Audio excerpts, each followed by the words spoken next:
All right, so okay, let's start. So um, okay. welcome to episode two of brands and growth with COVID. And in this episode, we'll be looking at Supergirl. So Supergirl flopped, and all the branding lessons that we could learn from it. If you're a founder, an entrepreneur, or you're just building your personal brand, you would learn practically everything possible that you can from Supergirl flopping James Gunn Supergirl. So yeah, first let's start with the data. Approximately the production budget was set at 170 million dollars. The marketing P&A was roughly $120 million, although Warner also benefited from more than $100 million in promotional partner media value, which this means this amount isn't just in terms of cash spent. Then the opening weekend was set at $37.1 million and $68 million worldwide, which was a great disappointment because expectations were put at roughly 50 to 55 million dollars domestically. So that was a big disappointment. Then the current worldwide gross, how much has Supergirl grossed so far? Right now, it sits at between $104 million and $109 million. Up to this point, it has not even that's not even gotten. It's not up to the amount that has been spent on marketing alone, let alone the costs of the entire movie itself. So this is really really bad for James Gunn, considering his Superman movie did very well. Really bad. So projections are not great. At this point, industry analysis broadly classify it as a major box office disappointment, worse than Mobius, way worse than Mobius. And well, some analysts argue the real threshold is higher depending on how marketing costs are treated. That means in terms of how much it should make if they would even break even, which is I think 300 between 300 to 350 million dollars overall. It is established the fact that James Gunn Supergirl flopped badly. So personally, what do I think about the movie? My experience as an audience, my first interaction with the movie, like most, was the trailer, and I was hopeful, quite hopeful, and I really, really, I liked the character. I liked the lady. Up to this moment, I do not feel any form of strong animosity or hatred for Akok. That's her name. Let me, yeah, for the main character. Nothing. I think she's an amazing actress. I think she's beautiful in her own way. I really do think so, and I think she's just all around great. And well, I am just one. However, my journey from seeing the trailer up to the moment when they released the movie to cinema, well, a lot of things happened. I am not easily swayed. I'm not easily influenced. However, this specific podcast we look at rather the journey of an audience within the context of perception, how they perceive a brand, and how that perception can greatly affect whether or not that brand would do well. In this case, Supergirl, which is not just a brand, it's a digital product. And so, how could Warner Bros. Rather have done anything to manage the entire audience experience to ensure that the movie didn't, or to ensure that the movie did well? Was there Could anything be done? Were there telltale signs and the sort? So yes, and no, in a way, but all of that ecosystem is what we want to establish in this particular podcast episode, and with the hopes that you, as an audience, will be able to, um, you as a business owner or an entrepreneur can actually learn from it when you're working on your own brand. So it has been, the opening weekend was terrible, quite terrible. The numbers there is the type of number that makes finance departments suddenly rediscover religion, and it's quite saddening. At the same time, nothing can be done about it. So the easy explanation is this: whenever a superhero movie struggles, everyone immediately reaches for the usual explanations, which is superhero fatigue. They mention superhero fatigue. Personally, I don't buy superhero fatigue for so many reasons. Again, like I said, I'm not fatigued. Give me amazing superhero movies, and I'll see.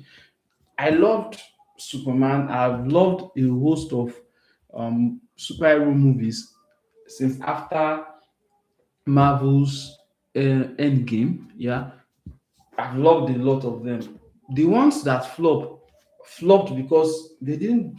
I mean, the product was just bad, either poorly written. The characters were not well done. Thor's Love and Thunder. I loved the movie, but I felt Thor was just unnecessarily goofy. He lost the entire the bit of seriousness that is required to take him serious, and it's they just I think it's Rahimi, or I've forgotten the name of the director for that one. He just went overboard with the humor and turned it into soap opera. A galactical villain, intergalactic villain, and you treat it in such peaceful manner. Anyway, that's so I do not believe that we have superhero fatigue. People don't stop eating because one restaurant sells bad food. No, we've been eating certain things for the longest. Drinking Coca-Cola. Coca-Cola doesn't change anything. They just keep producing Coca-Cola, the product, and we keep drinking it. There is no Coca-Cola fatigue. Rarely any form of Coca-Cola fatigue. So the do not blame the audience. Instead, look at the product. Then also there is also the second reason, which is competition. That Supergirl was dropped at a time where so many other movies were up in the cinema. I don't think that is also an issue. Why? Because this is not the first time. Blaming competition for every failure is a bit like blaming traffic because your restaurant serves cold food. The traffic didn't cook the steak. If you have a great product, people will see it. I definitely cannot see Toy Story, Supergirl, and 1,000 other films at the same time, but I would genuinely see Supergirl if it's great, and then see another movie, and on and on. I have enough time and bandwidth. I don't go to the cinemas anyway. So, but if I do go to the cinema, I assume I will do that. So, no, there's never enough of good products. This isn't even China. And China has a lot of brands producing the same thing, and they are fighting. The competition is crazy. This isn't that. There is enough space for a lot of great movies to go to cinema, to be taken to the cinema in say a week, and all will perform very well. Case in point, Oppenheimer and Barbie, Barbie joined together Barbieheimer. So I don't think that's an issue. Forgive me if I don't get the entire movie title well, but that's just it.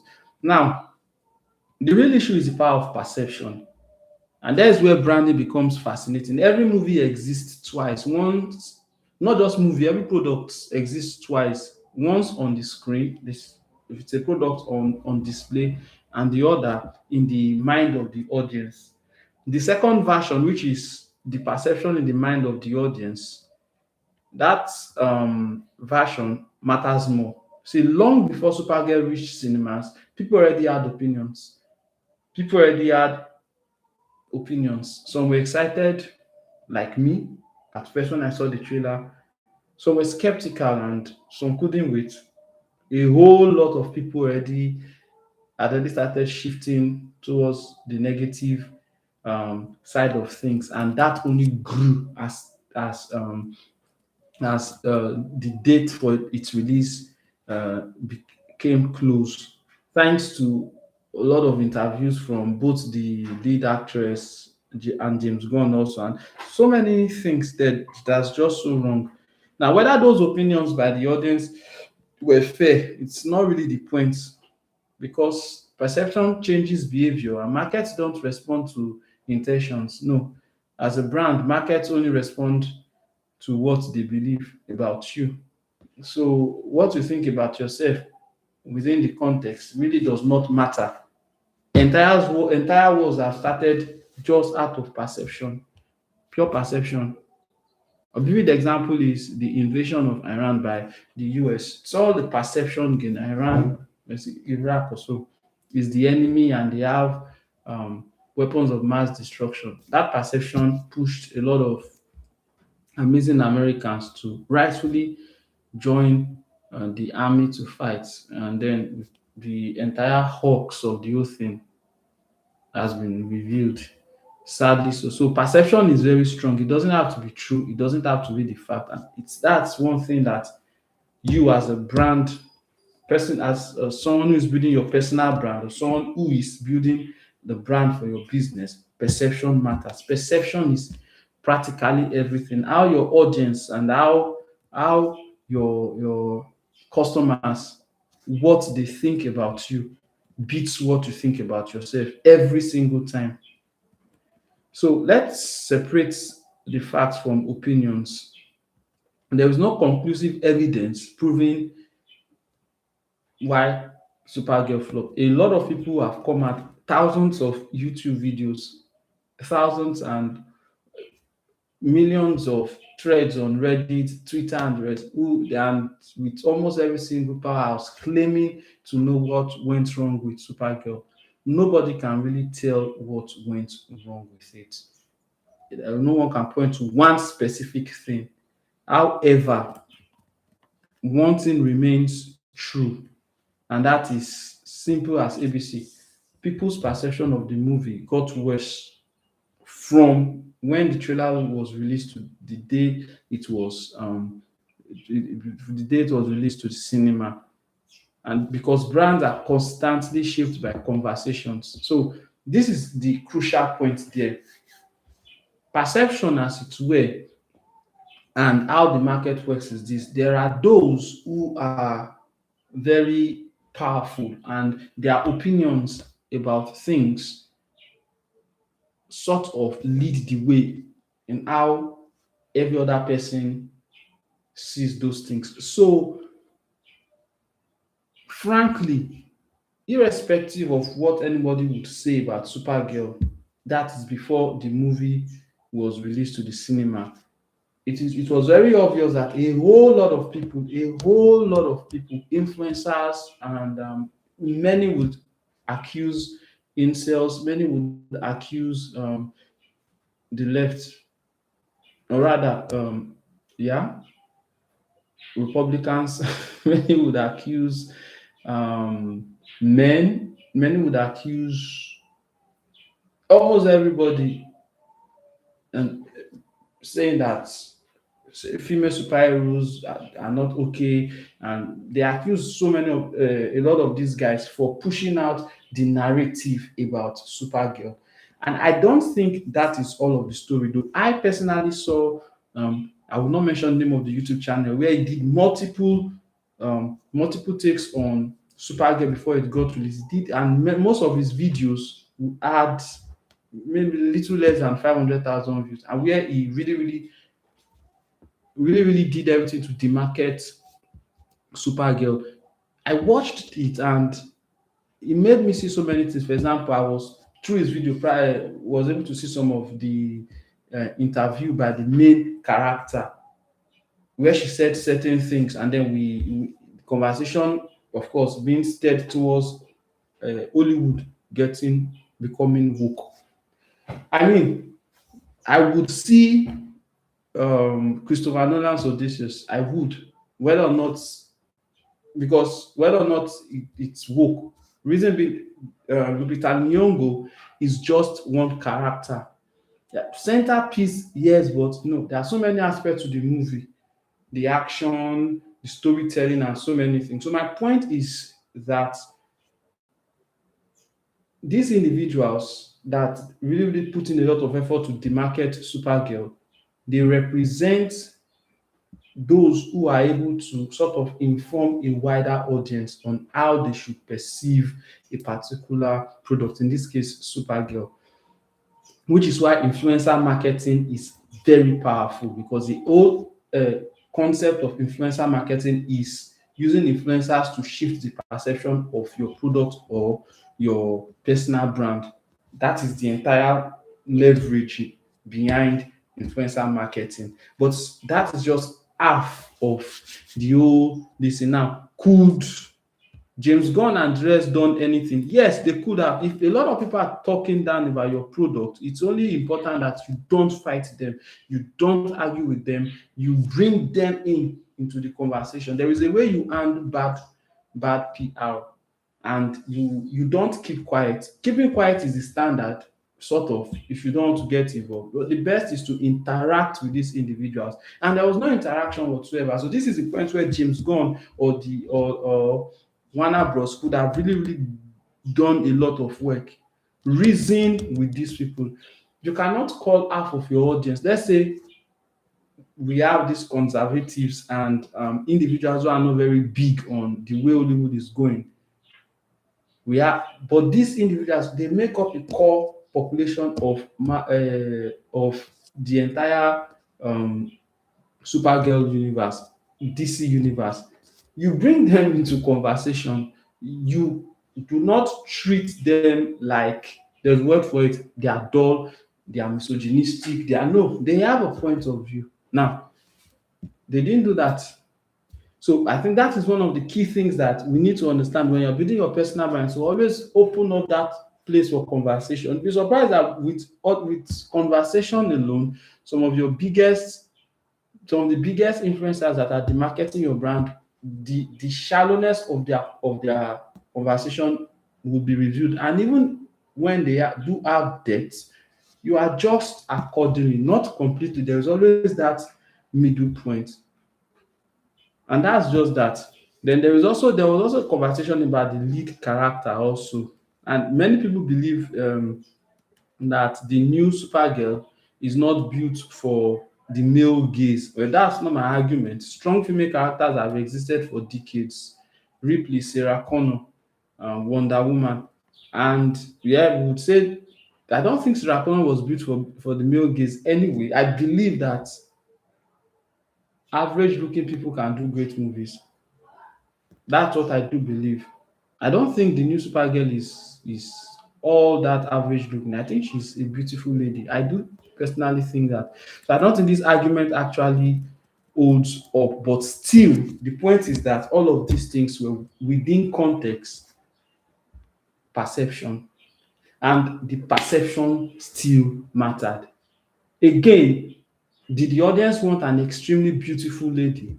Maybe. And if they did want an extremely beautiful lady, why not give it to them? It's just a question. You don't have to. I mean, movies are fictional anyway, and so it should match the imagination of people. I want to see a fictional movie and then not have to tie it to actual realistic expectations. Of course, that's why it's fictional. Supergirl, as it were, is a fictional character. So I mean,